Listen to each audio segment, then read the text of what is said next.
It is always Krampus night!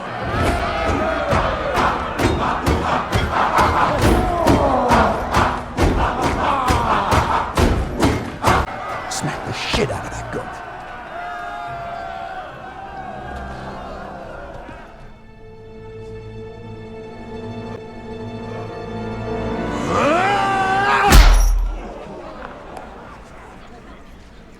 Interesting. My turn!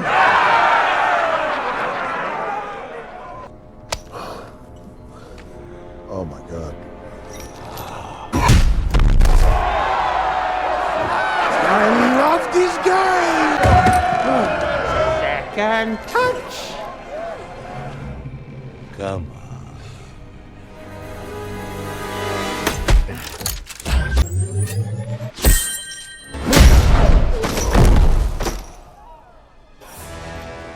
Nagsimula ang pelikula sa isang batang lalaki na nagngangalang Jack na nananatili sa bahay ng kanyang tiyuhin sa pagdiriwang ng Pasko. Ilang sandali pa, ninakaw niya ang susi sa isa sa mga kwarto at pagkatapos ay binuksan ang silid sa harap ng kanyang mga kaibigan. Ang silid ay puno ng maraming mga regalo at sinabi ni Jack sa kanyang mga kaibigan na si Santa Claus ay hindi totoo dahil ang lahat ng regalong ito ay dala ng mga magulang. Sa sandaling yun, binigyan ng mga bata si Jack ng candy, na nagpapakita na siya ay nakipagpustahan sa kanila upang patunayan na si Santa ay hindi totoo. Hindi nagtagal, dumating ang tiyuhin ni Jack at pinaalis ang lahat maliban kay Jack. Pinagalitan niya ang kanyang pamangkin sa pagsasabi sa kanyang mga kaibigan na hindi totoo si Santa. Ipinaliwanag niya sa kanya na ang paniniwala kay Santa ay nagdudulot ng kagalakan at kaligayahan sa mga bata. Gayunpaman, nanindigan si Jack na si Santa ay gawa-gawa lang dahil walang sino man ang makapaghahatid ng mga regalo sa mga bata sa buong mundo sa loob ng isang gabi. Sinubukan ng kanyang tiyuhin na kumbinsihin siya na si Santa ay hindi nagbibigay ng mga regalo sa mga pasaway na bata, ngunit walang pakialam si Jack at nanatili sa kanyang mga paniniwala. Makalipas ang 30 taon, malaki na si Jack at makikita siyang naglalakad sa kalye. Nagnakaw siya ng isang tasa ng kape mula sa isang babae, at pagkatapos ay nangagaw ng isang dyaryo mula sa isang dumaang lalaki. Dito nabunyag na si Jack ay isang con artist at isang bihasang hacker na may alias na The Wolf, na nagtatrabaho para sa sino mang gustong bayaran siya. Sa mga oras na yun, makikita si Jack na nagsasagawa ng isang partikular na misyon.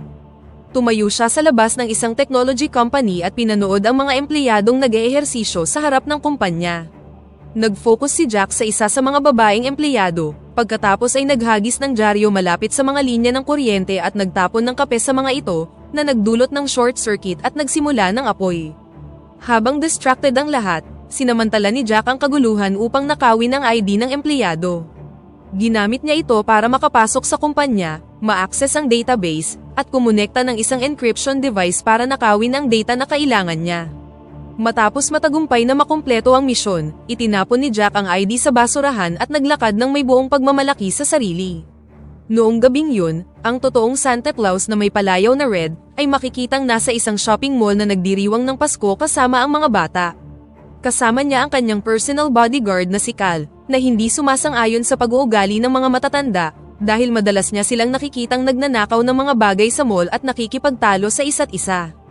Isang grupo ng mga bata ang lumapit kay Santa at nag-alok ng cookies na nagpasaya sa kanya.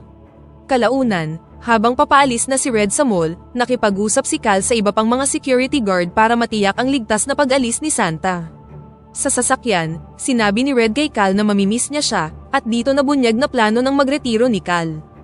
Pagkatapos ay dinala si Red sa isang lihim na lokasyon kung saan nakalagay ang kanyang mga higanteng reindeer, na humihila sa kanyang sleigh. Sumakay si Red sa sleigh at lumipad sa kalangitan, na sinamahan ng mga fighter jet para sa proteksyon habang nasa biyahe.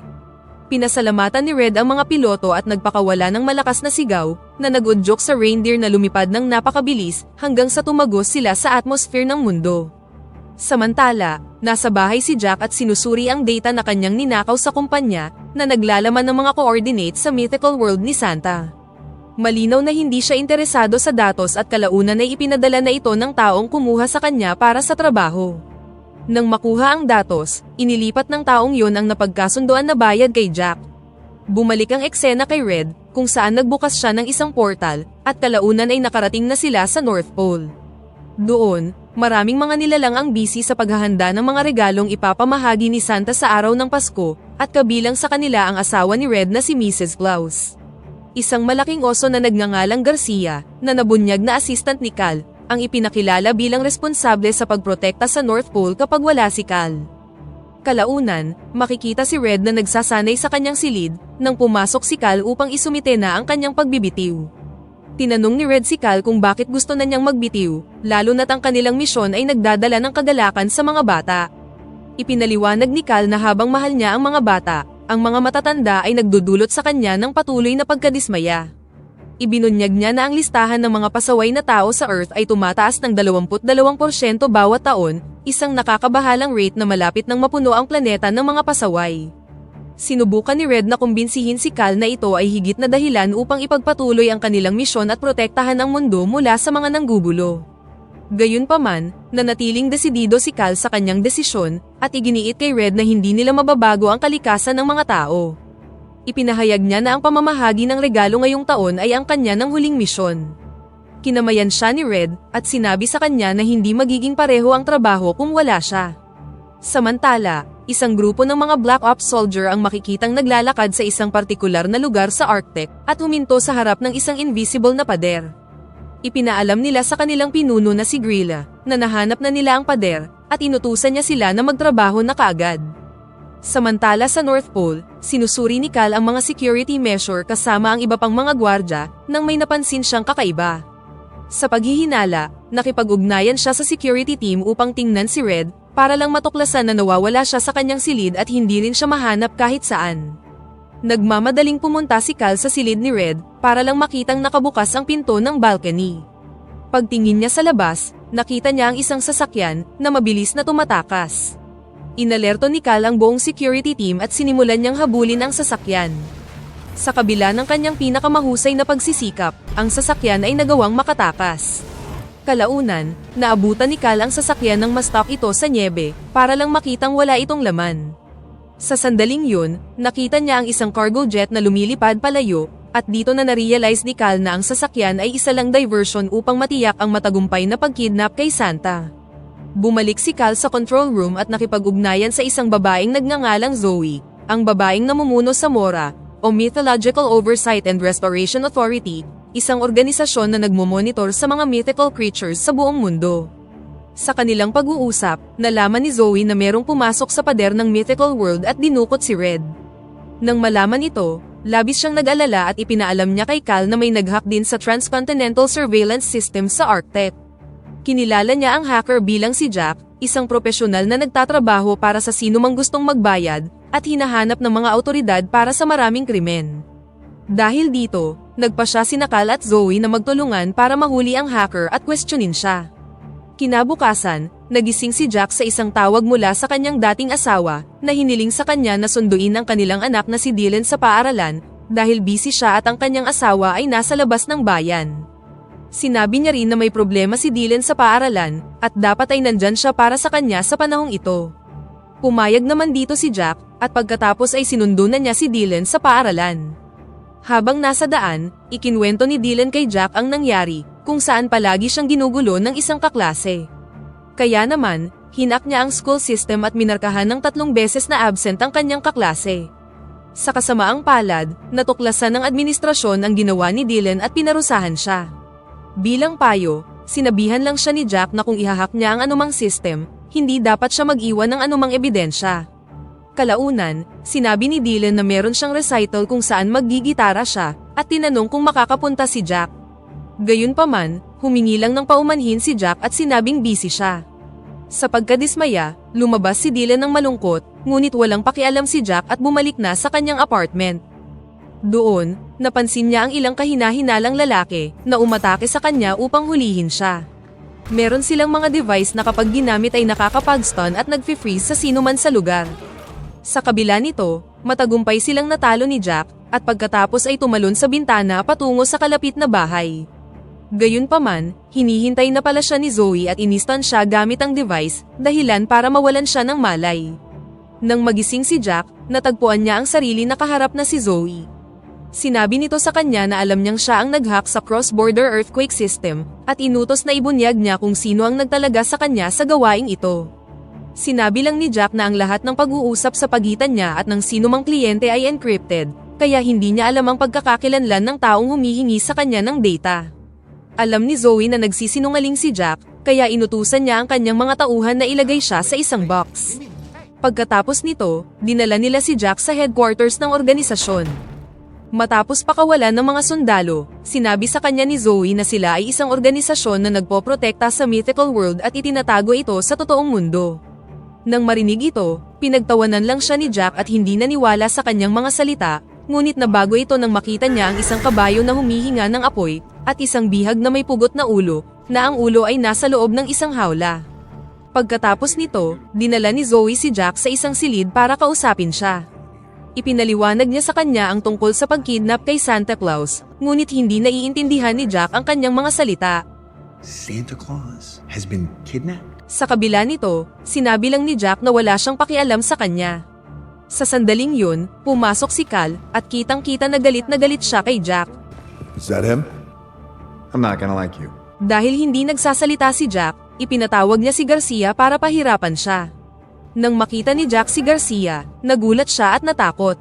Sa sandaling yun, nalaman ni Jack ang tungkol sa listahan na naglalaman ng mga pangalan ng lahat ng mga pasaway na bata at matatanda, at ang kanyang pangalan ay nasa listahang yun. This clown is a level 4 naughty lister. A level 4 naughty lister? Ito ang dahilan kung bakit masama ang loob sa kanya ni Cal at Garcia, at kung bakit gusto nila siyang pahirapan. Ilang sandali pa, mahigpit na hinawakan ni Garcia si Jack, nagbanta na dudurugin ang kanyang ribs, dahilan para mapasigaw si Jack sa sakit at pumayag ng ipagtapat ang katotohanan. Dito na ibinunyag ni Jack ang lokasyon ng kliyenteng nagtalaga sa kanya sa trabaho. Nang malaman ang impormasyong ito, naglagay sila ng tracking device sa binti ni Jack upang i-monitor ang kanyang lokasyon kung sakali mang subukan niyang tumakas. Sa ibang lugar, sa ilalim ng lupa, si Red ay natagpuang nakakulong sa isang selda, kaharap ang babaeng kumidnap sa kanya. Nang magkamalay siya, sinabi sa kanya ni Grilla na maa-accomplish niya sa loob lang ng isang araw ang hindi nagawa ng iba sa maraming taon. Ipinaalam niya kay Red na paparusahan niya ang mga pasaway, at ikukulong sila upang gawing mas magandang lugar ang mundo. Pagkatapos ay inactivate niya ang isang device na humigop sa mahiwagang kapangyarihan ni Red mula sa kanyang katawan, na naging sanhi upang mawalan siya ng malay. Sa kabilang banda, sina Cal at Jack ay pumunta sa isang toy store, kung saan namili sila ng isang set ng mga laruan. Pagkatapos ay dumaan sila sa isang mahiwagang pinto, na naghatid sa kanila sa ibang tindahan ng mga laruan. Pagkalabas, inilagay ni Cal ang laruang kotse sa kalsada, ginamit ang kanyang device para gawing totoo ang laruan. How did I adjusted it to reality. and does No, that it doesn't work on everything. No, you can't try it. No, you can't drive. No more questions. Now get in. At pagkatapos ay umalis na sila para puntahan ang kliyente ni Jack. Sa kanilang paglalakbay, tinanong ni Jack si Cal tungkol sa uri ng kanilang trabaho. Ipinaliwanag ni Cal na siya ang head ng North Pole Security, na may tungkuling protektahan si Santa. Ipinaalam niya na siya at ang lahat ng kanyang mga kasamahan ay nagtatrabaho buong taon upang matiyak na mahahatid ni Santa ang mga regalo sa lahat ng bata sa mundo sa bisperas ng Pasko. Hindi nagtagal, nakarating na sila sa lokasyon ng naging kliyente ni Jack, isang lalaking nagngangalang Ted. Gayunpaman, napapalibutan si Ted ng ilang mga gwardya na pumigil kay Cal na lumapit sa kanya. Nilabanan sila ni Cal, gamit ang kanyang kakayahang paliitin at palakihin ang kanyang katawan, at tinalo sila sa loob lang ng ilang segundo. So disturbing. Pagkatapos silang talunin lahat, lumapit na sila kay Ted. Samantala, ginamit ni Grilla ang mahiwagang kapangyarihan ni Santa upang lumikha ng isang glass cafig, o magical imprisoning snow globe, at nagbabalak na gamitin ito para sa kanyang masamang plano. Bumalik ang eksena kina Jack at Cal, kung saan inutos nila kay Ted na ibunyag ang pagkakakilanlan ng kliyente na humingi sa kanya ng datos. Nagulat si Ted nang malaman niyang si Jack ang hacker na nakausap niya, at nagbabala na hindi siya dapat pumunta sa lugar na ito. Binalaan niya silang dalawa na mapanganib ang kinakalaban nila, at iminungkahi na umalis na sila kaagad dahil ang kliyenteng kausap niya ay maaaring makapinsala sa kanila. Sa pagkainis, hinawakan ni Cal si Ted, at pinilit siyang sabihin ang pangalan ng kliyente. Tumugon si Ted na hindi niya pwedeng sabihin ang pangalan ng kliyente, dahil maririnig siya nito at madali silang mahahanap. Nang makaisip ng ideya, inutusan siya ni Cal na isulat ang pangalan ng kanyang kliyente sa buhangin. Ginawa naman ito ni Ted, ngunit hindi inaasahang binanggit ni Jack ang pangalan. Grilla? Sa sandaling yun, narinig ni Grilla ang kanyang pangalan at nahanap ang kanilang lokasyon. Ilang sandali pa, biglang napuno ng maitim na ulap ang kalangitan at nagsimulang magbago si Ted. Gumawa siya ng mga kakaibang paggalaw at kalaunan ay nagbago ang kulay ng kanyang mga mata. Winelcome niya si Cal Grilla. at sinabi sa kanya na matagal na silang hindi nagkikita. Laking gulat ni Cal nang malaman na ang kausap niya ay si Grilla, ang evil Christmas witch. Inutos ni Cal na palayain niya si Red, ngunit tumanggi si Grilla, na sinabi na dapat niyang tapusin ang kanyang nasimulan. Inihayag niya na sa bisperas ng Pasko, paparusahan niya ang lahat ng tao na ang mga pangalan ay nasa listahan ng mga pasaway. Sinubukan siyang kumbinsihin ni Cal na talikuran na ang kanyang plano, ngunit hindi ito nagtagumpay. What the hell was that? Hindi nagtagal, isang kakaibang ice cream truck ang lumabas mula sa dagat, at mula rito ay 3 higanteng snowmen na inatake sina Cal, Jack at Ted. Sina Jack at Ted ay mabilis na tumakas, habang si Cal naman ay nakipaglaban sa isa sa mga halimaw, at nagawang hatiin ito. Gayunpaman, muling binuo ng halimaw ang sarili. Sa sandaling yun, sinunggaban ng halimaw si Cal at papatayin na sana siya, ngunit hinugot ni Cal ang carrot mula sa mukha ng snowman, na tuluyang tumunaw sa halimaw. Samantala, nagawang linlangin ni Jack ang isa sa mga halimaw at napasunod sa kanya, ngunit dahil sa pagsabog, nahulog si Jack sa swimming pool. Hindi nagtagal, dumating ang natitirang snowman at ginawang yelo ang tubig sa pool. Naipit ang paa ni Jack dito, at nang lumapit ang halimaw upang patayin siya, nagpakita si Cal at hinila ang carrot. Just gotta rip off their carrots. Sa ibang lugar, isang lalaking nagngangalang Aaron, na nabunyag na nasa listahan ng mga pasaway na tao, ang sumakay sa kanyang sasakyan at nakakita ng regalo sa loob nito. Pagbukas niya, nakita niya ang isang magical snow globe na ginawa ni Grilla. Gayunpaman, nagalit si Grilla dahil hindi siya bumalik sa kanyang secret headquarters, at na-realize na merong mali. Inutusan niya ang kanyang mga tauhan na ayusin ang aberya, at nagbabala na sila ang gagawin niyang test subject kung magkakaaberya ito muli. Samantala, dumating si Zoe sa kinaroroonan ni Cal at Jack. Nang malaman niya na si Grilla ang dumukot kay Red, nag-alala siya at ipinakita kay Cal ang kanyang larawan sa mga camera recording. Gayunpaman, ipinaalam ni Cal na hindi ito ang kanyang tunay na itsura dahil si Grilla ay 900 taong gulang na. Upang makahanap ng karagdagang kasagutan, sinabi ni Cal kay Zoe na kailangan niyang pumunta kay Krampus, ang kapatid ni Santa. Ito ay dahil may relasyon sina Krampus at Grilla sa nakaraan, kaya posibleng magkakontsaba sila, at maaaring nakakulong ngayon si Red sa kastilyo ng kanyang kapatid. Hindi sumang-ayon si Zoe sa mga suhestyon ni Cal dahil si Krampus, na isa sa pinakamabangis na kaaway ni Red, ay maaaring makapinsala sa kanya. Gayunpaman, wala na silang ibang pagpipilian. Pagkatapos nito, muling dumaan sina Cal at Jack sa mahiwagang pinto sa toy store. Sa sandaling yun, nakatanggap si Jack ng tawag mula sa kanyang dating asawa, at tinanong kung bakit tumanggi siyang dumalo sa recital ng kanyang anak. Mahal niya siya at kailangan niyang makasama ang kanyang anak sa araw na yun, ngunit tumanggi si Jack at sinabing busy siya. Pagkatapos nito, sumakay na sina Jack at Cal upang pumunta sa kastilyo ni Krampus. Sa daan, sinabi ni Cal kay Jack na si Dylan, ang kanyang anak, ay isang masunurin at magalang na bata. Siyempre, alam ito ni Cal dahil may listahan sila ng mga mababait at makukulit na bata.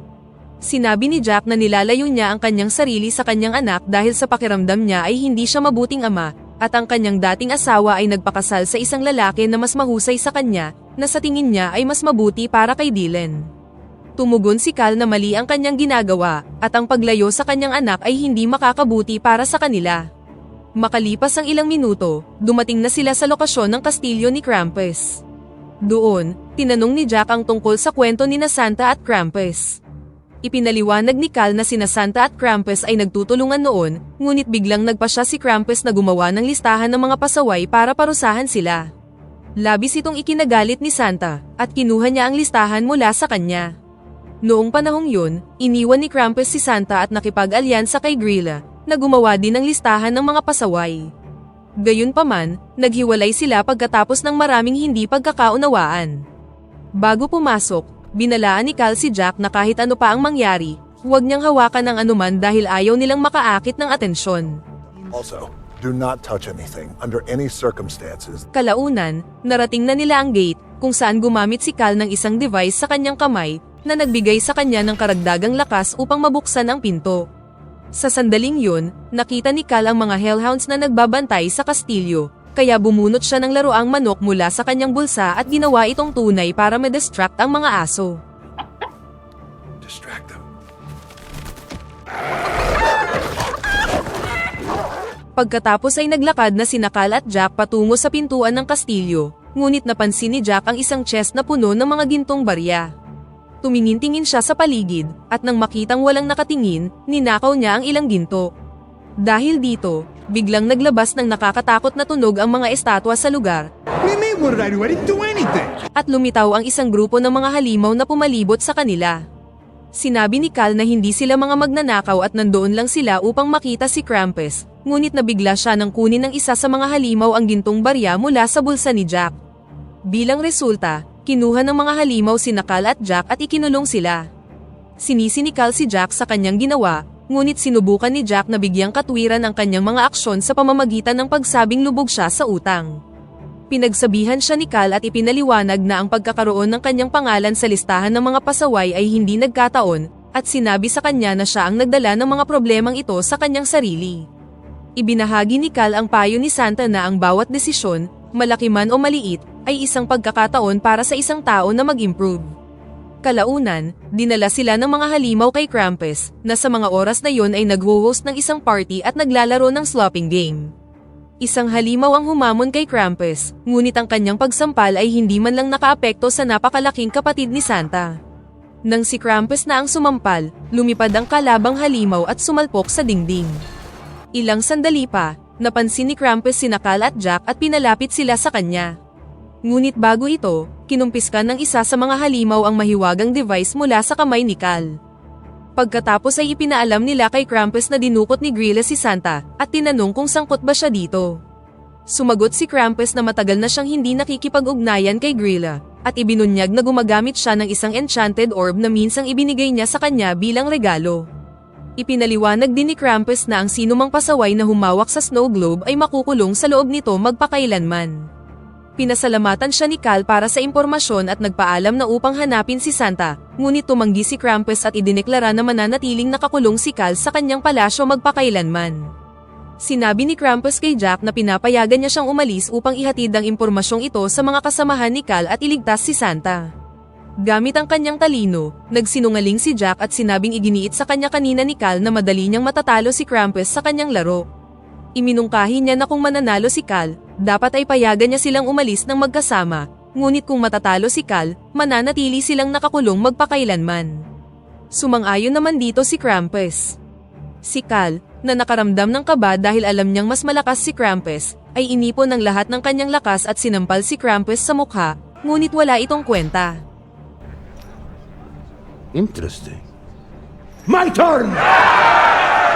Nang turn na ni Krampus, Oh my God. naghatid siya ng malakas na sapak na nagpabagsak kay Cal sa sahig. Nanginginig na bumangon si Cal upang subukan itong muli, at sa sandaling yun, mabilis na ninakaw ni Jack ang mahiwagang device mula sa kalapit na halimaw at ikinabit ito sa kanyang kamay. Naghatid si Cal ng isang napakalakas na sapak na nagpabagsak kay Krampus. Pagkatapos ay inihagis niya ang dalawang laroang robot sa sahig, at pinalaki ang mga ito upang tulungan silang labanan ang mga halimaw. Sa huli, nagawang makatakas ni Cal at Jack sa kastilyo. Nang nasa labas na sila, natuwa si Cal sa ginawa ni Jack at nagpasalamat sa kanyang tulong. I misjudged you. But that's what I'm saying. Habang nagmamaneho sila pabalik, nagulat ang dalawa nang may nakita silang piano sa gitna ng kalsada. Lumabas sila ng sasakyan, at natuklasan na ang piano ay may regalong may nakasulat na pangalan ni Jack. Nang buksan ito ni Cal, nakita niya ang enchanted snow globe sa loob, kaya mabilis niyang pinalayo si Jack para hindi siya makulong. Sa sandaling yun, nakatanggap si Jack ng tawag mula kay Dylan, na hiniling sa kanya na huwag nang magpadala ng mga baduy na regalo. Nagtataka si Jack dahil wala naman siyang ipinadalang regalo, hanggang sa ipinakita sa kanya ni Dylan ang snow globe, sa pag-aakalang galing ito sa kanyang ama. Nang makita ito, nagpanik si Jack at sinabihan siyang lumayo dito, ngunit huli na ang lahat dahil nakulong na si Dylan sa loob at nawala. Sa takot para sa kanyang anak, kinuha ni Jack ang snow globe sa piano, sinabi kay Cal na kailangan niyang sundan ang kanyang anak, at hiniling sa kanya na iligtas niya silang dalawa. Pagkatapos ay nawala na si Jack at natagpuan ang kanyang sarili na nakakulong sa loob ng orb, kasama si Dylan na nakakulong din sa snow globe sa tabi niya. Nang makita sila ni Grilla, tuwang-tuwa siya na gumana ang kanyang eksperimento, at idineklara na sila ang unang dalawang pasaway na individual na mapaparusahan sa ganitong paraan. Pagkatapos ay inutusan niya ang kanyang mga tauhan na lumikha ng bilyon-bilyong mga enchanted snow globe. Samantala, nakipag-ugnayan si Cal kay Zoe at ipinaliwanag ang nangyari. Sa kanilang pag-uusap, nag-isip sila tungkol sa kung saan maaaring nakakulong si Red. Habang nag-uusap, tinawagan ni Mrs. Claus si Cal para i-check at alamin kung nasaan siya. Sinabi ni Cal na hinahanap pa rin niya si Red at tiniyak sa kanya na mahahanap niya siya sa lalong madaling panahon. Pagkatapos ng tawag, sinabi ni Cal kay Zoe na isang lugar lang ang pwedeng puntahan ni Grilla upang gumawa ng napakaraming snow globe, at yun ay sa North Pole. Narealize nila na hindi naman talaga sila umalis sa North Pole, at ang sasakyang ginamit sa pagdukot kay Red ay isa lamang diversion. Ibinunyag din ni Cal na ang babaeng kausap niya ay isang huwad, at sinabing isa lang itong shapeshifter na nagpapanggap na si Mrs. Claus upang matuklasan ang kanilang progress. Pagkatapos nito, nagpa siya sina Cal at Zoe na magtungo na sa North Pole para iligtas si Red at ang iba pang mga kasamahan nila. Samantala sa loob ng snow globe, nakipag-usap si Jack sa kanyang anak, kung saan inamin niyang natrap siya doon dahil isa siyang walang kwentang ama, at isa ring taong nakagawa ng maraming pagkakamali. Tinanong ni Dylan kung nakulong din ba siya dahil hinak niya ang database ng paaralan. Kinumpirma naman ito ni Jack, at sinabi kay Dylan na kailangan niyang magbago at huwag nang ulitin pa ang parehong pagkakamali. Naniniwala si Jack na kaya niyang magbago at maging isang mabuting ama. Dahil sa pag-admit at pagsisisi sa kanilang mga kasalanan, nabasag ang enchanted orb at nakalabas sila mula rito. Sa mga oras na yun, dumating na sina Cal at Zoe sa lugar, at naging malinaw na pinaghihinalaan ni Cal na huwad si Jack. Gayunpaman, nang nakausap niya ito, nakumpirma niya na siya nga si Jack. Pagkatapos ay ipinakilala ni Jack si Dylan kina Cal at Zoe, at sinabi ni Cal sa bata ang maraming magagandang bagay na sinabi ng kanyang ama tungkol sa kanya. Ipinaalam sa kanila ni Jack na gumawa si Grilla ng bilyon-bilyong snow globe, at sinabi na siya mismo ang maghahatid nito sa mga pasaway na bata para parusahan sila. Dahil dito, mabilis silang kumilos para pigilan siya at para na rin iligtas si Santa. Habang papaalis na ang grupo, nakarinig sila ng mga boses sa loob ng isang silid. Nang buksan nila ang pinto, nakita nila si Garcia at ang lahat ng mga tauhan ni Santa, at pinalaya silang lahat. Sa parehong oras na yun, naghahanda na si Grilla upang simulan ang kanyang paglalakbay, ngunit dumating si Cal at ang kanyang koponan, at hindi maiiwasan ang isang labanan sa pagitan ng grupo ni Cal at ng mga tauhan ng Christmas Witch. Ayaw magpapigil, kumilos na si Grilla gamit ang sleigh, kung saan naroon si Red at ang lahat ng enchanted orb. Hinabol siya ni Cal at Jack ng buong bilis hanggang sa makaakyat sila sa sleigh, ngunit hinawakan sila ni Grilla at itinapon silang dalawa. Nahulog si Jack sa reindeer at nagawang makahawak sa mga kadena na kumukonekta sa sleigh. Upang hindi makalayo si Grilla, nagpa siya siyang tanggalin ang mga reindeer mula sa sleigh. Matagumpay niya itong nagawa, at ang mga reindeer ay lumipad sa kalangitan. Kasabay nito, bumagsak ang sleigh sa lupa, dahilan para mawalan ng balanse si Grilla at kalaunan ay nahulog siya. Sa sandaling yun, tumakbo si Cal kay Red at pinalaya siya mula sa hawla kung saan siya nakakulong. Ginawa ni Cal ang lahat upang subukan siyang gisingin, hanggang sa magkamalay na si Red. Sa pagkabigla ng lahat, biglang lumitaw si Grilla sa kanyang tunay na anyo, na napakalaki at sobrang nakakatakot. Gayunpaman, bago pa niya sila maatake, dumating si Krampus at inatake siya ng mga bolang apoy. Pagkatapos ay tumayo siya sa harap ni Grilla at inutos sa kanya na umatras na sa kung ano ang binabalak niya. Dagdag pa dito, sinabi niya sa kanya na si Santa ay palagi niyang magiging kapatid kahit ano pang problema ang lumitaw sa pagitan nila. Sa pagkainis, inatake siya ni Grilla at sinaktan siya ng malakas.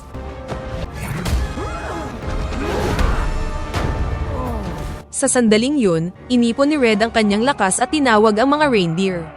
Mabilis naman silang dumating sa lugar at inatake si Grilla, na naging sanhi ng kanyang pagkahulog sa mga enchanted snow globe at pagkakakulong niya sa mga ito.